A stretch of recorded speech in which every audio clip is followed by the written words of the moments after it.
Kenaikan upah minimum regional (UMR) sebagai bentuk pengaman ekonomi bagi masyarakat dengan harapan tidak terjadi penurunan daya beli di tengah tekanan inflasi.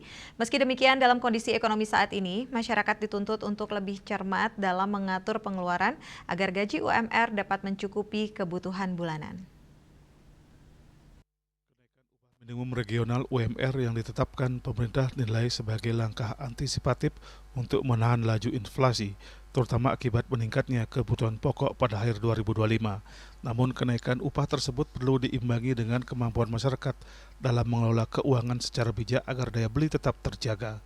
Pengamat ekonomi Profesor Dr. Ibade Saro mengatakan, sebagian besar masyarakat saat ini masih ada yang belum terbiasa mengelola gaji secara terencana. Masyarakat dihimbau untuk membagi penghasilan secara proporsional, yaitu 50% untuk kebutuhan konsumsi, 30% untuk dana sosial, dan 20% untuk kebutuhan tak terduga.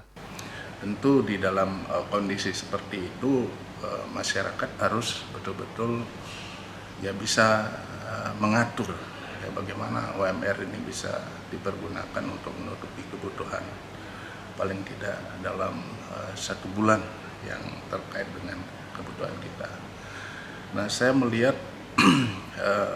masyarakat itu masih belum terbiasa begitu mendapat daripada upah hangat begitu atau gaji itu ya langsung dipergunakan untuk menutupi kebutuhan-kebutuhan yang sebenarnya itu secara rutin tiap hari itu pasti ada ya. Makan, minum pasti ada, kemudian ada dana sosial, kemudian ada dana yang harus kita sisihkan untuk tabungan. Nah, sebenarnya yang perlu dilakukan adalah bagaimana dari awal begitu mendapatkan upah itu ya sudah menjadi kewajiban kita untuk menyisihkan paling tidak 200.000. Jadi sehingga ini memang ditaruh di rekening yang lain yang tidak nantinya nanti kita ambil saja, itu akan bisa dipergunakan untuk mengantisipasi kondisi-kondisi yang memang di luar jangkauan kita. Ini belum terbiasa. Kemudian yang kedua, jadi pola hidup masyarakat kita masih senang hura-hura seperti itu. Jadi menganggap bahwa nanti gaji ketiga, nanti gaji keempat, kan begitu kan? Ini harus mulai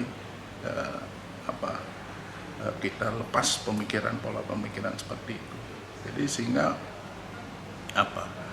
anggaplah misalnya gaji itu tiap bulan akan kita terima dengan porsi seperti tadi. Ya 50% itu akan kita pergunakan setelah kita sisihkan ya 100 sampai 200.000 itu ke rekening lain yang itu akan betul-betul akan menjadi satu fondasi cadangan kita. Itu 50%-nya itu adalah untuk kebutuhan konsumsi, 30%-nya itu adalah untuk dana sosial, dan 20% lagi itu adalah untuk hal-hal yang memang di luar jangkauan kita dalam keseharian itu. Kan kadang-kadang kita pergi, kadang sepeda motor kempes atau mobil kempes ya. Kemudian banyak lagi hal-hal yang lain di luar daripada jangkauan kita. Jadi sehingga itu yang perlu diantisipasi dengan baik. Dengan pengelolaan keuangan yang disiplin, kenaikan UMR diharapkan benar-benar berfungsi sebagai pengaman ekonomi jangka panjang. Masyarakat pun diharapkan mampu mengubah pola konsumsi berlebihan menjadi lebih terukur demi stabilitas keuangan pribadi. Bunga dan Mastika, Bali TV.